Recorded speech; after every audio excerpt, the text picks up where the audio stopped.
अभियोजन अधिकारी की मुख्य परीक्षा के लिए समय बिल्कुल घटता जा रहा है। उसमें हम जो टॉपिक लिए थे 3 दिन पहले वाक्य शुद्धि को लेकर, उसमें बर्तनी को मैंने स्पीडली, हर चीज़ें तो इतनी जल्दी नहीं पढ़ाई जा सकती, लेकिन कोशिश हमारी ये है कि वाक्य शुद्धि का जो 5 से 10 नंबर का सवाल आपका बनता है उसमें बेटर कैसे आप कर ले जाएं। तो कल मैं बर्तनी पे आ गया था और बर्तनी व्यवस्था के अंतर्गत मैं बात कर रहा था पद व्यवस्था की।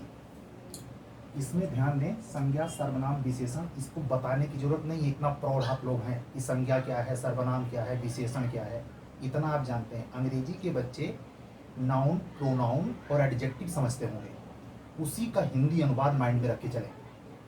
ये स्पीड क्लास है, इस क्लास को जब पूरा खत्म करूंगा तो आपको एक आत्मसंतुष्टि का बोध होगा। और अगर इतने को, यानी आज की केवल क्लास को अगर आप ध्यान देंगे तो संयोग से आपका ये 100% 5 नंबर या अगर 10 नंबर में आता है, क्योंकि एक शब्द की बर्तनी शुद्धि आता है, एक वाक्य शुद्धि आता है, दोनों मिला के 10 नंबर मानते हैं। अगर दोनों में से एक कम कर दिया, केवल 5 ही रखा, तो 5 नंबर में। तो दोनों में चाहे जैसे आए आप सही कर ले जाएंगे। ध्यान से देखिए, लिंग हिंदी में वही सेम है जैसे इंग्लिश के लिए है यूज। संज्ञा का वह लक्षण है जो संज्ञा के पुरुषवाची या स्त्रीवाची, संज्ञा के पुरुषवाची या स्त्रीवाची होने का बोध कराता है। यानी हिंदी में जो मान्यता है पुल्लिंग और स्त्रीलिंग, ये कैसे बनता है लिंग पे बहुत बड़ी टॉपिक है, उसमें नहीं जाते, केवल इतना समझते हैं। क्योंकि इन सब चीज़ों का भी जब मैं प्रैक्टिस कराऊंगा आपका, इन 10 ये और 6 ये 16 उदाहरणों से आपको मैं समझाने की कोशिश करूंगा कैसे ये चीजें उस वाक्य में खोजना है आप, ठीक है। तो दूसरा टॉपिक है वचन। वचन में क्या है, संज्ञा जो है पदों का वह लक्षण है जो एक या अधिक का बोध कराता है, एक का या अधिक का बोध कराता है, ठीक, एक या अधिक का बोध कराता है। ऐसे डायरेक्टली कह देता हूं, एक वचन या बहुवचन, जो एक का कराए वह एक वचन, और जो एक से अधिक का कराए उसे बहुवचन। ये नॉर्मली आप जानते होंगे। कारक, किसी वाक्य में प्रयुक्त संज्ञा, ध्यान दीजिए, बार बार संज्ञा सर्वनाम आ रहा, इसीलिए यहां कहा शुरुआत करते ही इसको अपने माइंड में दौड़ा लीजिए। यहां देखिए, किसी वाक्य में प्रयुक्त संज्ञा या सर्वनाम पदों का उस वाक्य की क्रिया से, उस वाक्य की क्रिया से जो संबंध होता है उसे कारक कहते हैं। संस्कृत जिसने पढ़ी होगी, इंग्लिश मीडियम के बच्चे को नहीं कह सकते कि हिंदी वाले पढ़ते हैं, तो उसमें पहचान है। कर्ता कारक है तो ने से पहचानेंगे, कर्म कारक है तो पहचान को से होगी, करण है तो के द्वारा से, संप्रदान है के लिए, अपादान है तो से, और अगर अधिकरण है तो में या पर से। ये कैसे होता है, जैसे राम ने कलम चुराया, तो यहाँ जो कर्ता है यहाँ ने से, यानी राम ने, ये जोड़ रहता है। ऐसे ही ये कर्ता 1, कर्म 2, करण 3, संप्रदान 4, अपादान 5 और अधिकरण 6।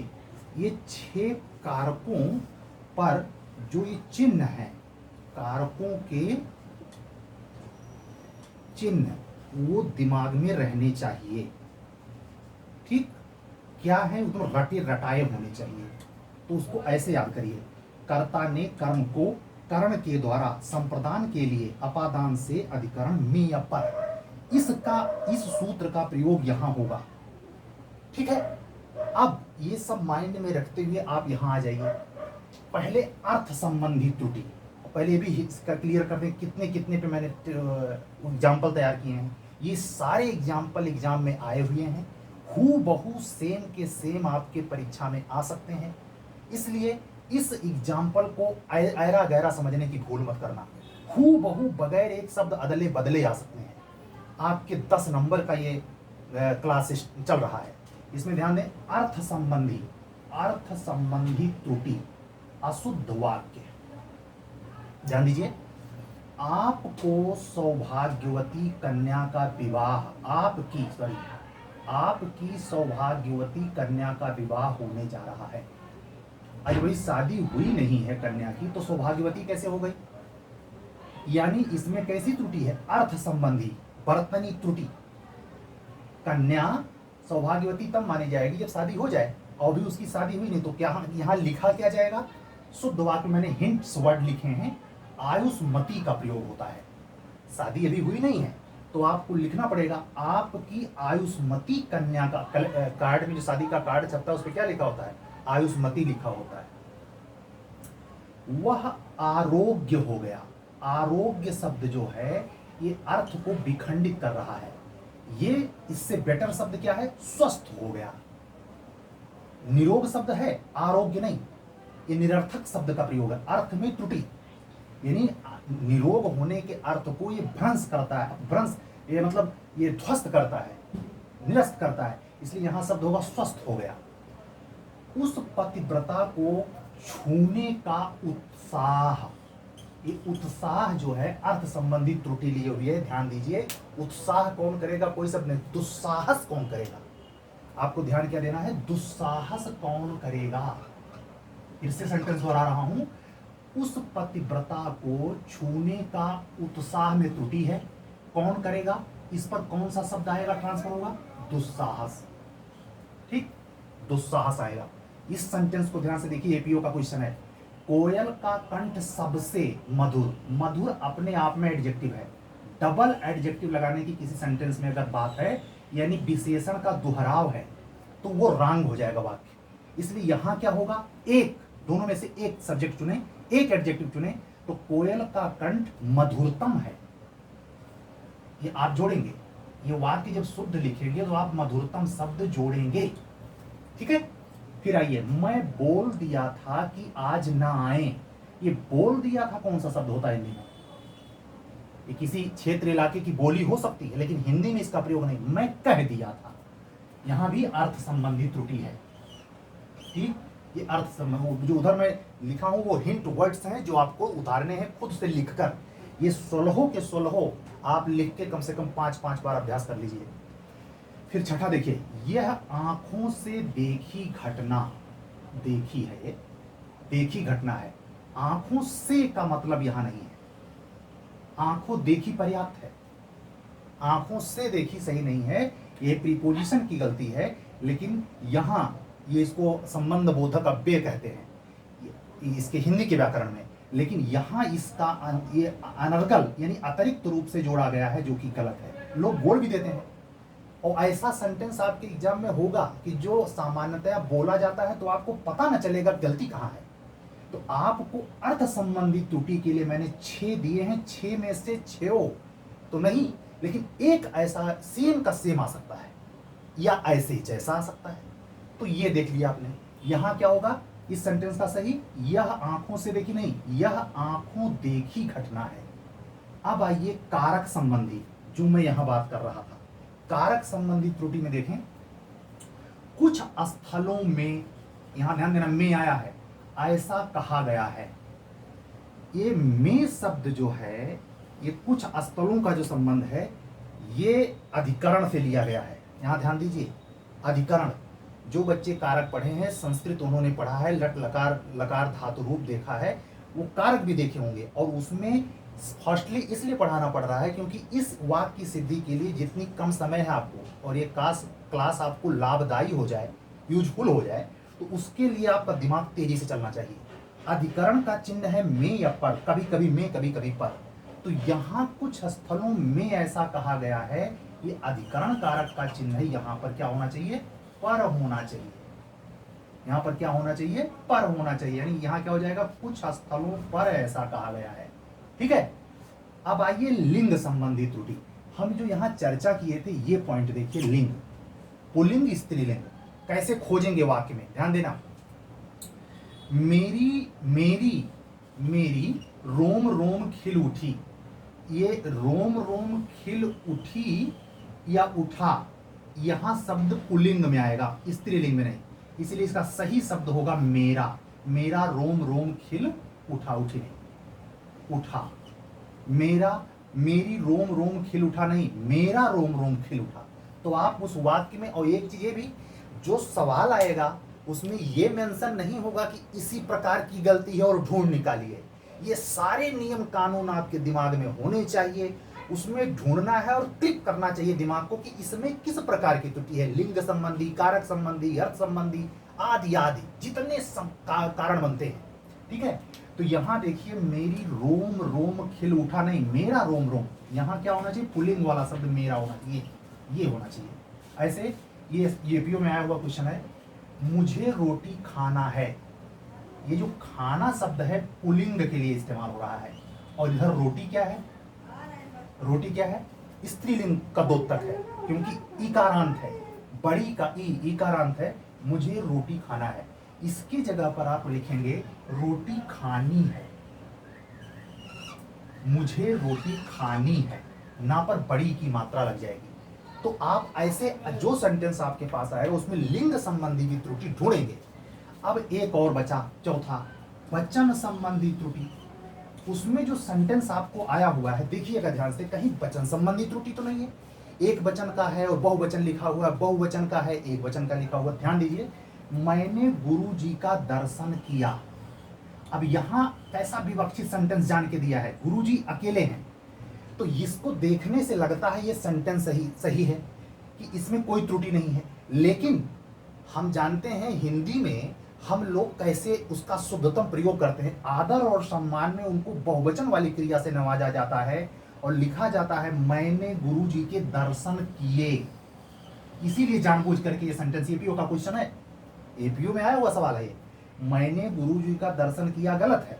आप शुद्ध करेंगे तो दर्शन किए है वो सिंगुलर, लेकिन प्रयोग में जो चलता है शुद्ध हिंदी के, वो आप उनका सम्मान प्रकट करने के उनको बहुवचन में करते हैं। जैसे आप सब आए, आप आए, एक ही व्यक्ति को कहा जा रहा है आप आए, तो आए तो बहुवचन का है, लेकिन प्रयोग में क्या चलता है आप बाकी बात समझ गए होंगे। चौथा पॉइंट देखिए, वहां अनेकों लोग थे। अब देखिए, यहां वहां जो है एक प्लेस की बात है, दूर, अपन जहां से व्यक्ति बात कर रहा है वहां से दूर की बात कर रहा है। अनेकों लोग थे, ये संभव है, जहां की बात कर रहा है वहां अनेकों, लेकिन अनेकों कोई शब्द नहीं है। अनेक अपने आप में प्लूरल है, बहुवचन है, तो वहां अनेक लोग थे, अनेकों कोई शब्द नहीं। तो ये सीखना पड़ेगा कि शब्द में हिंदी में एक वचन और बहुवचन में कैसे प्रयोग होता है, ये अलग अभ्यास का विषय है। लेकिन शार्ट में आप ये तत्काल, चूंकि इस क्लास के बाद शायद मैं क्लास हिंदी का ना लूं, मैं ये भी आज क्लियर कर रहा हूं, तो इसमें आपको जल्दी जल्दी वाक्य संबंधी त्रुटि को बताकर बाकी पूरा ग्रामर, निबंध, लेटर, ये कैसे लिखा जाता है, ये सब अगर सीखना है, हिंदी पढ़ना है तो जुड़िए, नंबर आपके सामने फ्लैश कर रहा है। ठीक है, तो ये वहां अनेकों लोग थे में क्या होगा, सही, वहां अनेक लोग थे, ये ध्यान देना। ठीक है, अब देखिए, मैं अनेकों बार बनारस गया हूं। अब ध्यान देखिए, अब यहां जब मैं सिंगल है, अकेला सिंगुलर, और कह रहा अनेकों बार, इसके साथ सिंगुलर आना चाहिए, यहां सीधा रूल प्रयोग में आता है। तो यहां क्या होगा, अनेकों बार नहीं, अनेक बार। क्या होगा, मैं अनेक बार बनारस गया हूं। अगर हम शब्द होता मैं की जगह पर, तो हम अनेकों बार बनारस गए हैं, यहां तब गया हूं नहीं होता, गए हैं हो जाता। ठीक है, उसके बाद पांचवें प्रकार की जो त्रुटि है वो है बर्तनी संबंधी त्रुटि। ठीक है, अब अभी ध्यान देना, ऐक्यता से उन्नति होती है, ऐक्यता से उन्नति होती है। ऐक्यता कोई शब्द जो है ये बर्तनी की त्रुटि है, इसकी जगह पर होना चाहिए एकता से, एकता से। ये भी आपको वाक्य में ढूंढना पड़ेगा। दिल्ली अपने देश की सबसे बड़ी, देखिए अब आ गया जो मैं भी कह रहा था, एक विशेषण से काम नहीं चला, तो ये जबरदस्त विशेषण, एडजेक्टिव विशेषण लगा रखा है, क्या, सबसे बड़ी राजधानी है। सबसे बड़ी गलत शब्द है, इसका प्रयोग नहीं होगा, केवल क्या लिखा जाएगा, दिल्ली अपने देश की राजधानी है। ठीक, तो ये आप ढूंढेंगे उस वाक्य में कि कैसी कारक संबंधी, लिंग संबंधी, यह एडजेक्टिव का दोबारा प्रयोग तो नहीं हुआ है बार बार, है। ये सारी चीजें आप एक साथ देखेंगे कि दिल्ली में इतने हो गया। आठवां वाक्य देखिए, आठवां वाक्य, वर्षा में ना जाने कितने बेशुमार, जब कितने यहाँ हो गया तो फिर बेशुमार लगाने की क्या जरूरत थी? जीव उत्पन्न हो गए, बेशुमार कट जाएगा। पहला एडजेक्टिव ही पर्याप्त है, काउंट नंबर संख्या बता रहा है, वो कितने लोग हैं, कितने जीव हैं, वो कितने संबोधित कर दे रहा है, पूरा है। इसमें बेशुमार तो बहुत लोग बोलने में ऐसा प्रयोग करते हैं और वो सही मानेंगे इस सेंटेंस को, ढूंढ ही नहीं पाएंगे गलती कहाँ है। तो आपको यही ध्यान रखना है कि कहीं एडजेक्टिव का दोहराव तो नहीं है। जब कितने से काम चल गया तो बेशुमार लगाने की क्या जरूरत थी? तो ये बेशुमार गलत है, बेशुमार कट करके आप शुद्ध लिखेंगे, वर्षा में ना जाने कितने जीव उत्पन्न हुए। ठीक है। अब 9वां सेंटेंस, उसे मरणोपरांत के बाद, ध्यान दीजिए, अभी आप अपने समझ गए होंगे गलती कहाँ है। उसे मरणोपरांत के बाद राष्ट्रीय सम्मान मिला। ये के बाद क्या? मरणोपरांत राष्ट्रीय सम्मान मिला। के बाद निरर्थक रूप से कंजक्शन का प्रयोग है, संबंध बोधक, संबंध बोधक शब्द के बाद जोड़ दिया गया है और सेंटेंस ऐसा लगता पूरा है, नहीं, के बाद निरर्थक रूप से जुड़ा है, उसको हटाइए। उसे मरणोपरांत राष्ट्रीय सम्मान मिला, के बाद कट जाएगा। आखिरी, धार्मिक असहिष्णुता को देखकर महात्मा गांधी की मृतक आत्मा, ध्यान देना, महात्मा गांधी की मृतक आत्मा, जब आत्मा हो गई तो मृतक क्या? जब आत्मा शब्द आ रहा है तो मृतक क्या? आत्मा का अस्तित्व तो मृत हो जाने के बाद ही है, तो मृतक शब्द निरर्थक प्रयुक्त है, उसको काट देंगे। पूरा सेंटेंस, ये जितने मैं 10 के 10 ये और 6 ए, यानी टोटल 16 वाक्यों पर जो मैं आपको अभ्यास करवाया हूं, ये सारे के सारे एपीओ की परीक्षा में ही पूछे गए हैं, किसी दूसरे के नहीं। आपको इससे ये पता चलेगा कि कमीशन के जो एक्सपर्ट हैं वो किस लेवल पर क्वेश्चन पूछकर और आपसे कौन सी क्वेरी चाहते हैं। तो है तो क्लास ये 15 से 20 मिनट का, लेकिन आपको अगर ये 10 नंबर दिलाता है 100 में 100, क्योंकि इसमें नंबर कटता नहीं। अगर आपने सेंटेंस सही से लिखा है तो नंबर काटेगा नहीं एग्जामिनर। मैं आपको शुरू में बता चुका हूं, लेटर, एस्से और लेख, ये 3 के अलावा हिंदी में नंबर कटता नहीं। इसीलिए गुंजाइश है कि 70 के ऊपर चले जाए। तो 70 के ऊपर जाने के लिए, लेटर सीखने के लिए, एस्से कैसे लिखें, भावार्थ कैसे लिखें, इन सब के लिए मैंने जानबूझकर क्लास को ब्रीफ नहीं किया, केवल अपने आप को इंट्रो कराया। वाक्य क्या होता है, वाक्य से जुड़े का पीछे का ग्रामर व्याकरण क्या है, और वाक्य को सही करने के लिए कितने प्रोसेस से गुजरना पड़ता है, उसको त्वरित क्लास में बताया है। इस पर अगर ईमानदारी से क्लास चलाया जाए तो 1 हफ्ते की क्लास केवल वाक्य पर चलेगी। ठीक है, तो आप इससे एनालिसिस कीजिए, और अगर जुड़ना चाहते हैं, पढ़ाई अच्छी लगी, समझ में आई, तो जुड़ सकते हैं, आपका स्वागत है। लेकिन एक चीज हमेशा ध्यान रखें कि ये पेपर हमें लगता है कमीशन ने दूसरे दिन रखा है, मुझे सही से आज समय याद नहीं आ रहा है, लेकिन जिस दिन भी रखा है ये बहुत संयत हो करके, जल्दी जल्दी नहीं, इसमें आपका अगर 5 या बर्तनी शुद्धि और वाक्य शुद्धि दोनों मिला के आया है और 10 चीजें पूछी गई हैं, तो हल्की सी लापरवाही आपको 10 नंबर पीछे कर देगी। ये भी दिमाग से निकाल दीजिएगा, जो लड़के इंटरव्यू देने जाएंगे, मैं आपको विश्वास दिलाता हूं, वो 10 के 10 नहीं तो 8 तो जरूर सही करके जाएंगे। आखिर इसका निष्कर्ष क्या निकला कि अगर आप इसमें सफलता नहीं पाए, इसमें जब ज्यादा गलती कर दी, तो यही सिलेक्शन से बाहर हो जाएंगे। सामने वाले को कभी, विरोधी को हल्के में लेने की गलती मत करना। और इस वाक्य शुद्धि पर तो कतई नहीं, जो तद्भुत तत्सम रट के गलत कर रहे हैं वो तो वैसे बाहर हैं। जैसे प्री लेवल की परीक्षा में अगर रिपीटेड क्वेश्चन आपके गलत हो गए तो आप वैसे कंपटीशन से बाहर हो गए। वैसे हिंदी के पेपर में अगर पर्यायवाची, विलोम शब्द, जो रटने वाली चीजें वो गलत करके आ रहे तो आप वैसे बाहर हो गए। ये तो मैं केवल उसके लिए क्लास दे रहा हूं जो 65 से 75 पे पहुंच जाए।